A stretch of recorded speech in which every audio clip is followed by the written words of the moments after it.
on Sports Central tonight. Campaign begins. The 2026 Commonwealth Games gets officially underway in Glasgow, Scotland following an official opening ceremony that celebrates hosting nation's culture, history and sporting identity. It is now my great pleasure to declare the 23rd Commonwealth Games open. Rights terminated. IPG, in consultation with Sri Lanka Cricket, terminates the franchise agreement with Sports Commune, which granted franchise rights for the 2026 LPL team Jaffna Kings. Ending the streak. India win their first T20I since lifting the T20 World Cup in March, and their teen sensation Vaibhav Suryavanshi smashed his first international half-century. And a possible replacement. The Malaysian Grand Prix sees a possible return to the Formula One calendar as a stand-in this season, as hopes of racing in Bahrain recede due to the conflicts in the region.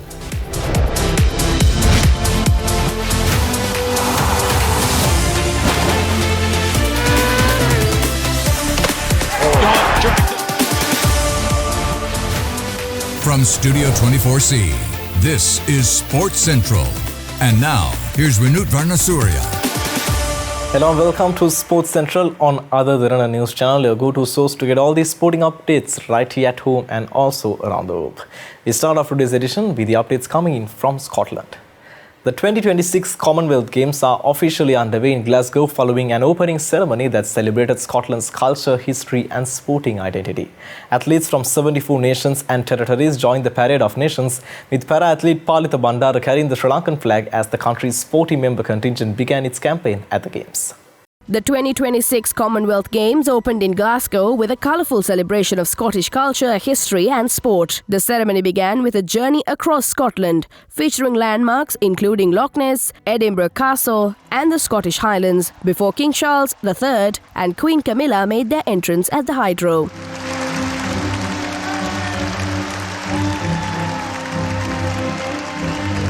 The Parade of Nations followed, bringing together athletes from 74 Commonwealth nations and territories. Sri Lanka entered during the Asian section of the parade, with the para-athlete Palitha Bandara proudly carrying the national flag. He led the Sri Lankan delegation into the arena alongside the country's athletes and officials who were dressed in their official ceremonial attire. Sri Lanka is represented by a 40-member contingent captained by national javelin record holder Rumesh Tharanga. Athletics has the largest representation with 20 competitors, while Sri Lanka will also compete in boxing, weightlifting, artistic gymnastics, para-athletics, judo and swimming. The ceremony continued with performances highlighting Glasgow's music, industries and multicultural communities. Traditional pipes and drums were joined by modern musical performances, while specially designed batons from all 74 nations and territories were brought together inside the arena.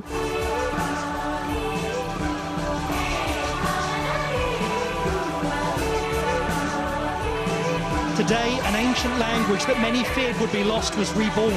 Scottish Gaelic now with over 130,000 speakers, a language of history, of poetry, of folklore, a language of Scotland for Scotland. The Commonwealth sport flag was then raised before athletes and officials delivered the Games oath. King Charles later officially declared the Games open, bringing the formal ceremony to a close. Around 3,000 athletes will compete for 215 gold medals across 10 sports during the Games, which will continue until the 2nd of August. It is now my great pleasure to declare the 23rd Commonwealth Games open.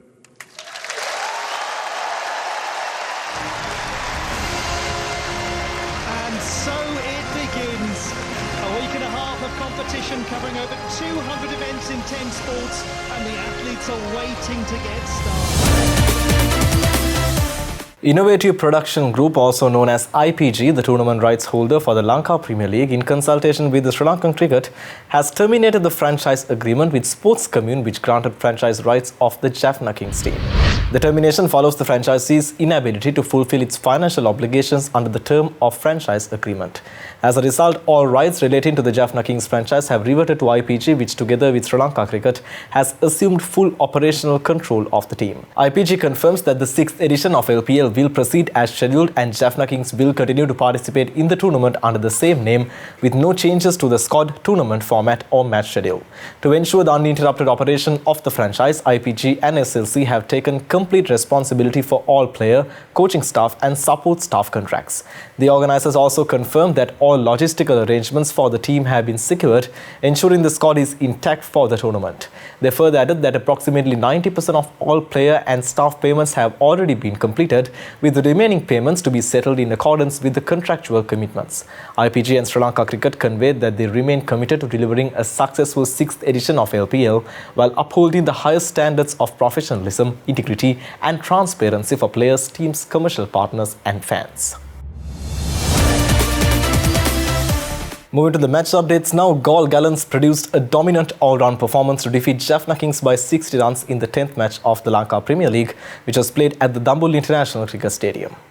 After being put into bat, the Gallants posted an imposing 193 runs for the loss of 8 wickets in their allotted 20 overs, thanks to crucial contributions from Sahan Arachige and Chris Lynn. Playing his first match of the LPL for Galle Gallants, Chris Lynn made an immediate impact, smashing 46 runs off just 22 deliveries with 3 fours and 4 sixes. That has gone all the way once again. Does it again. Cuts off it into the pitch, slower delivery, punished for 4. Following Lynn's departure, Sahan Arachige anchored the innings with a composed yet aggressive knock of 63 off 36 balls, striking 4 boundaries and 3 sixes to guide the Gallants to a formidable total. It's handy. Matthew ends up bowling a full toss, it's a 6. Blinded. Well, he's got all of it. He's finding the range. That's 6, so 20 or 4 balls. For Jaffna Kings, left-arm seamer Dilshan Madhushankar and South African pace Lizard Williams were the most successful bowlers, picking up 2 wickets apiece. Then chasing a challenging target of 194 runs, Jaffna Kings never managed to build any significant partnerships as Galle Gallants bowlers were striking at regular intervals. All-rounder Dunith Wellalage fought a lone battle for the Kings, registering his maiden T20 half-century. It had to be perfect because there was a man on the boundary. Oh, use the pace. It's going. It's going. It's gone. For a big 6. In the air. Mid-wicket will not catch it. Wellalage on one knee. Knocks it over mid-wicket and gets to his half-century. 50 for Dunith Wellalage. He scored 56 runs off 39 balls, including 4 fours and 4 sixes, but lacked support from the other end as wickets continued to tumble. Eshan Malinga and Tharindu Ratnayaka led the Gallants bowling attack with a superb spell, claiming 3 wickets each to dismantle Jaffna batting lineup. And hence, I think it's quite sensible, the match going nowhere, to concede the match. The 2026 Under-23 Interclub 2-day tournament has reached its knockout stage with 8 teams securing their places in the quarterfinals. The top 2 sides from each of the 4 groups will now battle for a place in the semi-finals, with all 4 quarterfinal matches scheduled from the 26th of July to the 27th. Bloomfield Cricket and Athletic Club topped Group A, while Moore Sports Club finished second to secure the other qualification place. Colombo Cricket Club emerged as the strongest side in Group B, with Chilau Marians Cricket Club progressing as the group runners-up. In Group C, Kurunegala Youth Cricket Club finished on top ahead of Burger Recreation Club, while Sinhalese Sports Club led Group D with the tournament's highest points tally. Negombo Cricket Club claimed the second place in the group. The first quarter-final will see Bloomfield taking on Negombo Cricket Club at the CCC grounds. Colombo Cricket Club will face Burger Recreation Club at the Air Force grounds in Katunayaka, while Kurunegala Youth Cricket Club will meet Chilau Marians at the Navy ground in Valisara. The final quarter-final game will feature Sinhalese Sports Club against Moore Sports Club at the Sare grounds in Margona. All 4 matches will be played across 26th and 27th of this month, with the 8 remaining teams now competing for the place in the semi-finals. With that, let's move to the updates coming in from the school's Under-17 cricket season. In an Under-17 Division 1 tournament encounter played between Royal College Colombo and Warrior Polistri Sumangala College Kandy at the Royal College grounds, the home team was able to record a dominant 269 runs victory. Batting first, Royal College totaled 313 runs, losing 5 wickets. Their scorecard was well balanced with 3 half-centuries produced. Saven Gamage scored 53 runs off 92 balls from the top.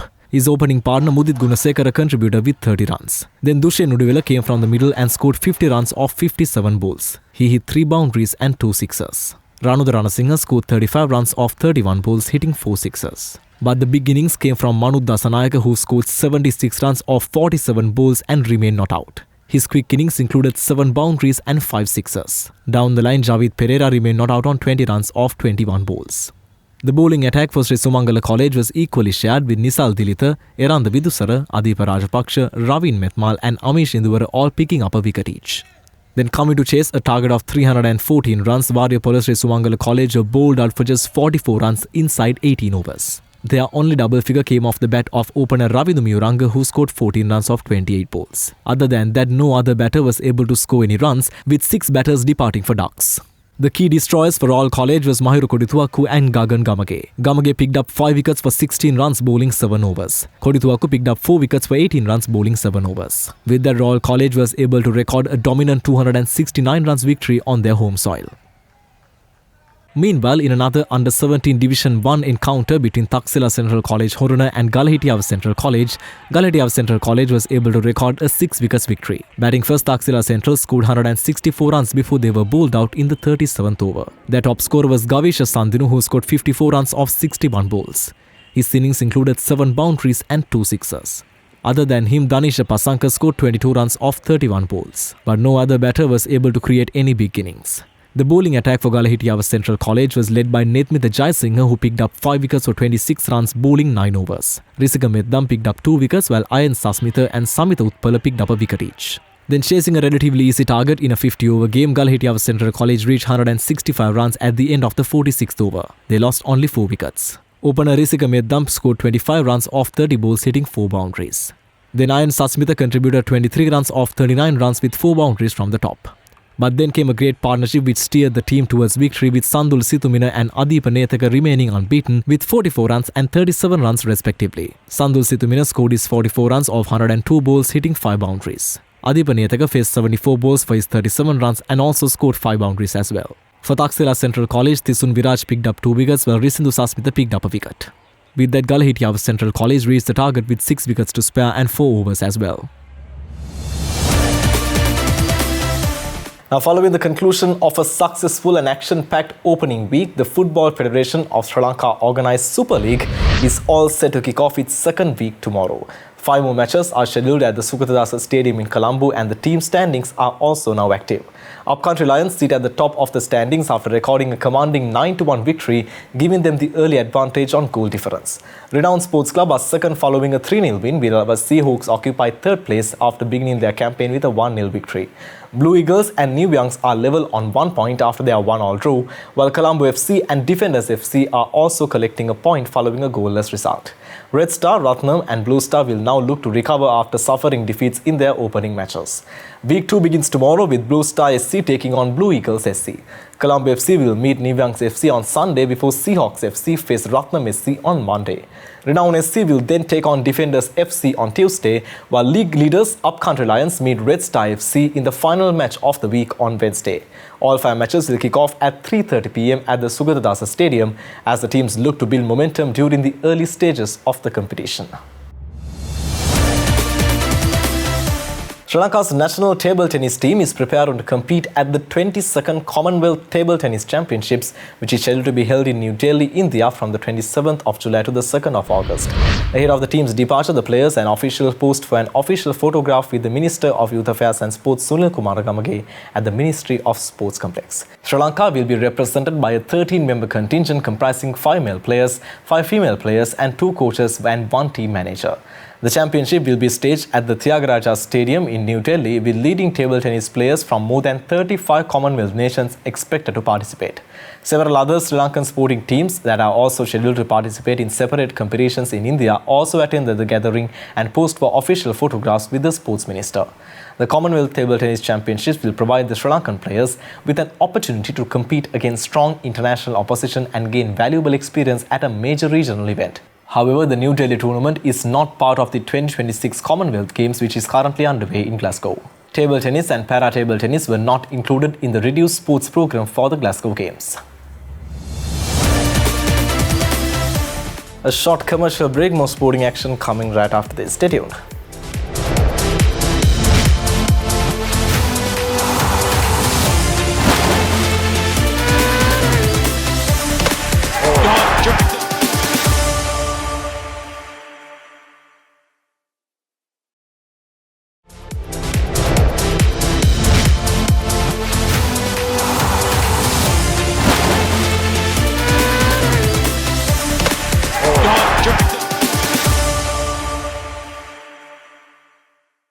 Welcome back to Sports Central on other Derana News channel. We are moving to the updates coming in from the India tour to Zimbabwe.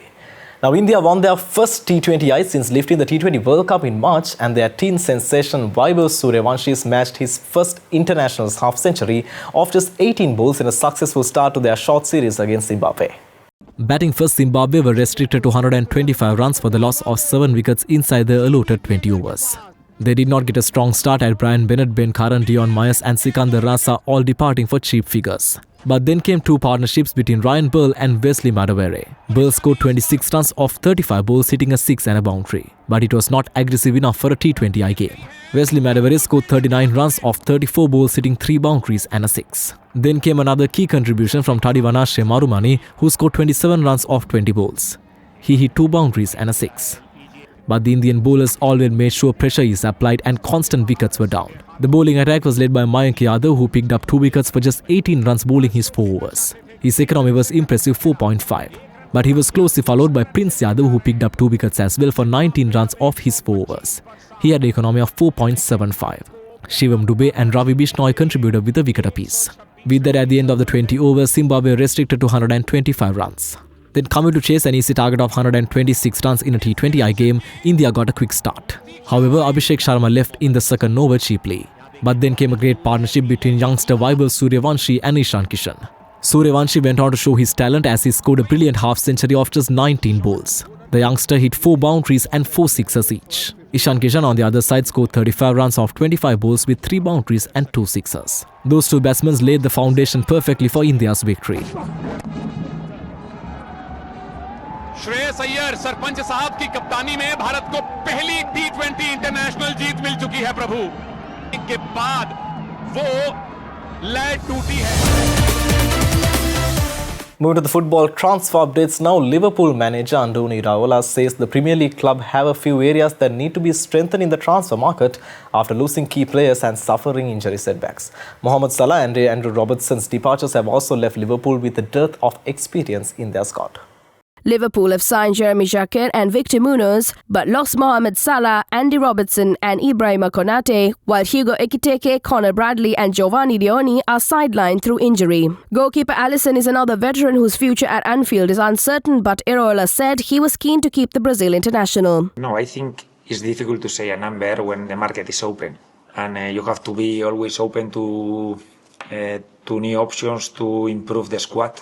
And there are obvious situations that we know that we need to sign players, where winger, for example, no, we definitely need to sign a winger. But there are other situations that we will have to analyze what the market gives you, what's the cost, how we also see the players we have. We have some, I said the other day, no, some tricky positions where we have like injured players that we trust, but still not the ideal situation. So it will depend a little bit of a lot of things. Yes. Meanwhile, Aston Villa have agreed a season-long loan deal with Chelsea for Alejandro Garnacho, according to reports in the British media. The 22-year-old winger is believed to have already completed a medical after arriving in Birmingham and agreed terms on a 4-year contract should Villa trigger an option to make the move permanent. Garnacho only joined the Blues last September in a £40 million deal from Manchester United, who would be due 10% of any eventual transfer fee. His departure from Stamford Bridge follows Chelsea's signing of Morgan Rogers from Villa for a club record fee of £117 million on Tuesday. An Argentine international, Garnacho was not included in Lionel Scaloni's 26-man World Cup squad, where the 2022 champions finished runners-up. Moreover, Barcelona have signed German winger Karim Adeyemi from Borussia Dortmund on a deal until 2031. Financial details were not disclosed by the clubs, but media reports said the deal was worth £22 million, which is equivalent to $25.1 million plus add-ons, and includes a sell-on clause. Adeyemi joined Dortmund in 2022 from Austrian side Red Bull Salzburg and made 146 appearances for the Bundesliga club, scoring 36 goals in all competitions. The 24-year-old reunites with Hansi Flick, who handed him his senior debut for the Germany national team during the coach's 2-year spell in charge. I think now I play for the biggest club in the world, so it's an honor, first of all, and I want to show the team, the coach, everybody who support Barcelona, that I'm here to win things and to help the team. Heading into a short commercial break, more sporting action right after this. Stay tuned.